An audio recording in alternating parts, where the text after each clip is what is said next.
Kalau istrinya baik, anaknya pasti baik. Betul. Tapi kalau suami baik, anak belum tentu baik. Betul. Kita ulang sekali lagi, bisa? Kalau istri baik, anak pasti baik. Tapi kalau suami baik, anak belum tentu baik. Mana contohnya? Nabi Nuh alaihi salam. Nabi Nuh itu baik apa enggak baik? Baik, tapi anaknya anak durhaka, namanya Kan'an, gara-gara istrinya tidak baik. Makanya bapak, kalau istri bapak tidak baik, oh, inilah. Kalau dia tidak baik, belajar kepada ibu-ibu di kota Waringin Barat yang sudah baik, Pak. Ajak kursus kemarin. Ini orang baik-baik semua ini. Suaminya tidak baik, namanya Azar, tapi anaknya justru jadi orang baik. Siapa anaknya? Ibrahim. Ibrahim itu bapaknya tidak baik, tapi emaknya perempuan yang baik. Akhirnya apa yang terjadi? Anaknya menjadi anak yang baik. Anak yang baik. Makanya ibu, kalau ada suami ibu yang agak-agak seperti Fir'aun, sabar-sabar. Sabar. Pulang dari sini, bang, insya Allah aku tetap sabar bersamamu, bang, sampai kau ditenggelamkan di Laut Merah, bang. Karena kata Ustaz Somad tadi, insya Allah anakku akan menjadi baik. Suami ibu boleh jadi tak baik, boleh jadi dia perampok, boleh jadi pecandu narkoba, boleh jadi dia sakau, tapi ibu masih ada satu harapan. Anak yang ibu kandung, anak yang ibu didik, anak yang ibu berikan akhlakul karimah, dialah yang akan menjadi pelindung penaung. Di tengah malam dia akan berdoa, Rabbighfirli wali walidayya warhamhuma kama rabbayani shaghira. Maka ibu jangan berputus asa.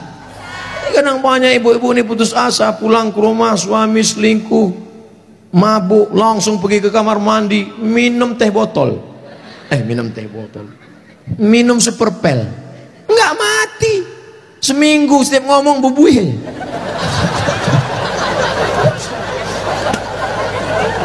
Ibu harus tegar, ibu harus kuat, ibu ada harapan. Harapan ibu siapa? Anakku akan jadi polisi, amin. Anakku akan jadi tentara, amin. Ibu sekolahkan saja anak ibu sesuai bakatnya. Perhatikan anak ini bakat. Anak saya suka main layang-layang, berarti jadi pilot helikopter. Anakku suka mandi hujan, angkatan laut. Anakku suka ngembus-ngembus semprit, dua kemungkinan. Bisa jadi polisi, razia. Bisa jadi wasit sepak bola. Yang parkir jangan. Ibu jangan sebut tukang parkir. Karena pada dasarnya kita semua ini adalah tukang parkir. Kita ini semua tukang parkir. Tirulah iman tukang parkir. Mobil mewah harga 2 miliar. Mundur betul parkir. Setelah begitu diambil mobil ini, adakah tukang parkir yang marah? Enggak ada. Ada nggak tukang parkir ngamuk-ngamuk? Kenapa mobil ini diambil? Saya sudah menjaganya 2 jam. Enggak ada. Kalaupun ada berarti gila. Kita itu juga di dunia ini sama seperti iman tukang parkir. Mobil itu titipan, rumah itu titipan, anak itu titipan, kebun itu titipan. Kita hanya menjaganya di dunia, dan setelah itu kita akan mati. Ada yang punya kita? Tidak. Makanya bapak, berapa banyak bapak ketika istrinya meninggal, ya nggak ada nangis. Pas ditanya, bapak nggak nangis? Titipan Pak Ustaz. Ustadz ini ceramah nggak enak, pas giliran mati istri aja. Oke, sekarang kita balik. Berapa banyak ibu-ibu yang imannya sudah mantap, dia menganggap ini semua titipan, hilang tidak apa-apa, meninggal suaminya, dia tegar. Ibu nggak nangis, titipan Pak. Tapi ada satu ibu menangis, papa, jangan kau tinggalkan mama sendiri. Pas ditanya sama tetangga, ibu nangis kenapa? Warisan dikit. Tapi itu tidak ada di Kobar. Jauh di sana, jauh di pinggiran-pinggiran Pangkalan Bun. Yang di sini semuanya baik-baik, betul? Ibu menerima mereka bukan karena hartanya, tapi karena mereka mampu membimbing ibu dan anak-anak mencari ridha Allah Subhanahu wa taala. Ibu yang malam ini datang menggendong anak, ibu yang malam ini datang menyusukan anak, insya Allah anak itu yang nanti akan menjadi pemimpin bangsa di masa ini. Makanya ibu sabar-sabar. Berapa kali ibu diusir dari majelis karena anaknya menangis. Betul? Mau akad nikah, aku nikahkan engkau dengan anakku dengan mahar seperangkat alat sholat.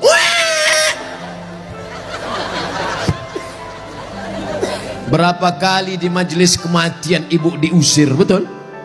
Ada orang kaya meninggal, datang anaknya, mantunya, cucunya pakai baju hitam semua. Nama kelompoknya Men in Black. Sudah siap-siap mau menangis bersandiwara. 1, 2, 3. Rupanya anak ibu lebih kuat lagi nangisnya. Oh, akhirnya tuan rumah marah, pergi pulang bawa anak. Berapa banyak ibu yang malu di depan orang banyak karena anaknya ingin naik mobil tetangga yang lebih mewah, lebih mahal. Tapi hari ini kesedihan ibu terbayar karena anak ibu adalah anak-anak yang soleh. Siapa yang lebih berbahagia, ibu apa bapak? Kan ibu bisa ngandung karena mereka kan. Sekarang saya tanya, siapa yang paling berbahagia, ibu atau bapak? Mereka tetap bertahan, Pak. Bapak Ibu yang dimuliakan Allah Subhanahu wa taala, siap menjaga persatuan? Jaga persatuan, karena negeri yang kita bangun dengan indah ini akan jadi hancur berkeping kalau tidak ada persatuan dengan kesatuan. Betul?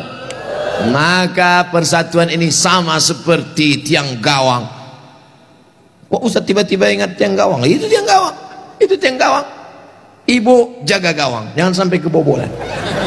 Bapak striker, penyerang. Papa, silakan kau pergi sejauh mata memandang, tapi di hari petang kau harus membawa uang. Untuk apa? Untuk anak-anak kita, supaya dia tidak makan riba, makan haram. Striker tidak pernah diejek oleh kiper. Kiper tidak pernah marah-marah. Apa kata kiper? Hei striker, kok enak aja di sana, tolong gantian kau jaga sini. Tidak ada, karena mereka sudah siap bagi-bagi itu, bagi tugas. Ceramah di tanah lapang, Ustaz Somad. Ceramah di stadion, Ustaz Somad. Ceramah di TV, Ustaz Somad. Ceramah di YouTube, Ustaz Somad. Tapi yang ngajar di pesantren, yang ngajar di ma'had, yang ngajar di sekolah, para habaib dan ulama, kami udah bagi-bagi tugas. Makanya Habib ulama nggak pernah ngejek. Apa itu Somad itu? Ceramahnya di lapangan aja. Apa itu Abu Somad itu? Ceramahi ibu-ibu aja. Ustaz gatal. Kan kita udah bagi-bagi tadi. Makanya nonton jangan sepotong-sepotong. Kesana 45 menit, kesini 45 menit, belum, sebentar lagi habis. Masya Allah, tabarakallah, masih lama rupanya. Saudara yang dimuliakan Allah Subhanahu wa taala, di tempat laki-laki Abdul Somad bicara 3, bersama, jaga persatuan kesatuan. Yang kedua, ramaikan masjid dengan sholat berjamaah. Yang ketiga, makmurkan masjid dengan belajar agama, fikih, hadis, tafsir. Siap mengamalkan yang 3? Yang perempuan, yang pertama, ibu jangan sedih, ibu jangan depresi, hadapi masa depan, didik anak-anak menjadi anak-anak yang soleh dan solihah.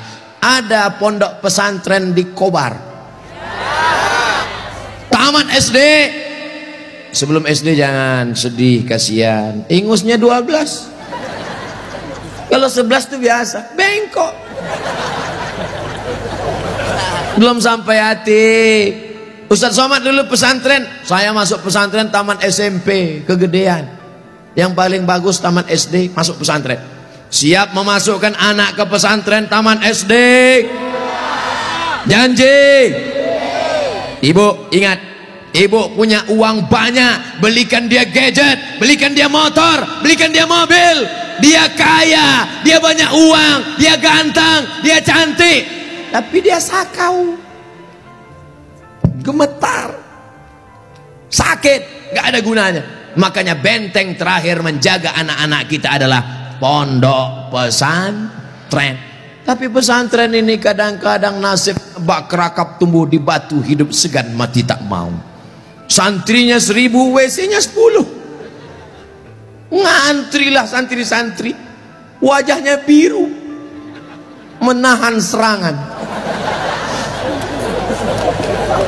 Maka ceramah saya di Palembang, Ustadz Abdul Somad, saksikan hari ini sumbangan 52 unit. 52 unit apa Kiai? WC. Mantap, bagus, itu yang perlu. Maka yang kaya-kaya datang besok pondok pesantren. Nggak ada gunanya pengajian banyak-banyak, mubazir. Innal mubazirina kanu ikhwana syayatin. Orang mubazir saudara setan. Kalau ada orang kaya tidak peduli pesantren, kalau ada orang hebat, pejabat tidak peduli pendidikan agama, mubazir. Setan tidak menggoda dia lagi. Pas setan menggoda, ayo masuk neraka, kata setan, nggak usah bro, dia saudara kita. Hai bro. Oleh sebab itu maka pertama yang ingin disampaikan Abdul Somad khusus kepada ibu-ibu, jangan pernah bersedih hati. Masa depanmu ada pada anak-anak. Tataplah mereka masa depan, tapi tentu dengan bahasa ibu. Bahasa ibu paling ngerti dengan anak. Jangan pulang dari sini anaknya dikumpul semua assalamualaikum. Nggak mesti diceramah. Ibu usap kepalanya, ibu tiup-tiup. Kau akan menjadi pemimpin masa depan nak. Doa ibu luar biasa. Ibu kalau marah sama dia jangan panggil dia setan. Setan. Tuyul. Jangan panggil dia, calon bupati kota Waringin Barat. Gitu cara manggilnya. Calon anggota DPD. Gitu. Insya Allah dia jadi nanti, insya Allah. Amin. Karena ibu mulutnya luar biasa, berbisa bu. Ibu ngomong salah saja diaminkan malaikat. Maka jangan pernah bicara yang tidak baik, bicara yang baik-baik. Sampai ada seorang laki-laki di zaman Bani Israel sebelum Nabi Muhammad SAW. Namanya Juraij. Siapa namanya? Juraij. Ada orang Pangkalan Bun namanya Juraij? Belum ada. Nah, ibu yang hamil-hamil nanti kasih nama anak Juraij. Hai Juraij. Kepala sekolah salah tulis George. Ibunya lewat di depan tempat ibadah Juraij. Apa kata ibunya? Ya Juraij. Juraij merasa Tuhan lebih mulia. Aku tidak perlu menyambut panggilan anak. Aku tidak perlu menyambut panggilan ibuku. Dipanggil kedua kali, ya Juraij. Juraij mengatakan, Tuhan lebih mulia. Ngapain aku menyambut ibuku? Panggilan yang ketiga, ya Juraij. Anaknya tidak menyambut juga. Akhirnya tercetus dari mulut ibunya. Apa kata ibunya? Allahumma la tumithu hatta turihi wujuhal mumisat. Jangan matikan Juraij sebelum matanya melihat wanita tuna susila. Mohon maaf, perempuan tidak baik, PSK, WTS, entah apa lagi namanya. Dikabulkan Allah. Tidak lama setelah itu ternyata ada seorang perempuan pengembala kambing. Hamil, bukan kenyang. Hamil, ditangkap, ditanya, hei perempuan, siapa suamimu? Siapa yang menghamilimu? Perempuan itu menjawab, Juraij. Yang menghamili saya adalah Juraij. Kira-kira masuk akal nggak Juraij menghamili perempuan yang nakal ini? Tidak, bukan dia, tapi fitnah. Dipertemukan Juraij dengan perempuan nakal. Rupanya Allah hanya ingin mengabulkan doa si ibu. Kata si ibu, jangan matikan Juraij sebelum matanya melihat wanita tuna. Akhirnya matanya memang betul-betul melihat wanita tuna susila. Melihat, padahal tidak mungkin ahli ibadah ketemu dengan wanita tuna susila. Kalau Satpol PP ketemu wanita susila memang bisa. Razia maksudnya. Mohon maaf Pak Satpol PP. Ini Juraij, orang soleh. Akhirnya ketemu, mengaku, siapa yang menghamilmu? Ini Juraij. Ditangkap Juraij, difitnah Juraij. Ternyata kau jahat Juraij. Kerjamu ibadah, rupanya pekerjaanmu di balik ini semua menodai pengembala kambing. Dihancurkan tempat ibadahnya, hancur berkeping. Kata Juraij, jangan bunuh aku sebelum anak ini lahir. Setelah anak itu lahir, ditusuk Juraij pakai pusar, pakai telunjuknya, tusuk. Juraij bertanya kepada anak yang baru lahir itu, "Who is your father?" Itu bahasa Pangkalan Bun. "Siapa bapakmu?" Anak itu menjawab, "Ra'il ghanam, koboi. Bapak saya adalah pengembala kambing." Akhirnya mereka cium kaki Juraij, mereka bangunkan tempat ibadah Juraij dari emas. Juraij tersenyum. Ini skenario Allah hanya ingin menunjukkan betapa makbulnya doa seorang. Kira-kira ibu bisa nggak menceritakan itu ke anak cucu ibu nanti? Nggak usah dihafal, hidupkan aja MP3-nya. Cari nanti Abdul Somad Pangkalan Bun, Abdul Somad Official, subscribe, like, and share. Anakku, kau jangan melawan ibu nak, karena kalau ku katakan kau jadi katak, kau langsung jadi hantu. Nih ceramah Ustadz Somad tadi malam, dengar baik-baik. Gimana? Iya mah. Itu, insya Allah ibu anaknya semua baik-baik ya. Yang lalu-lalu apa boleh buat tai kambing bulat-bulat. Nasi sudah jadi tai ayam. Nasi tidak bisa kita rubah lagi, Bu. Tapi yang akan datang kita perbaiki. Cucu-cucu yang sudah lahir, sudah besar, nggak bisa lagi. Tapi ibu punya anak perempuan, kasih tahu sama anak perempuan ibu, kamu kalau hamil banyak-banyak baca sholawat. Kalau hamil kata kiai, kata Habib, banyak-banyak baca surat Yusuf nak. Tapi dia salah sangka, disangkanya kalau baca surat Yusuf anaknya ganteng macam Nabi Yusuf. Pas lahir hitam pesek pendek. Wah kiai, Habib, kenapa anak saya begini? Kiai sama Habib nggak marah, mereka nggak pernah marah. Kenapa anak saya begini? Saya susah baca surat Yusuf. Kenapa anak saya nggak ganteng seperti Nabi Yusuf? Sama suami ente mana?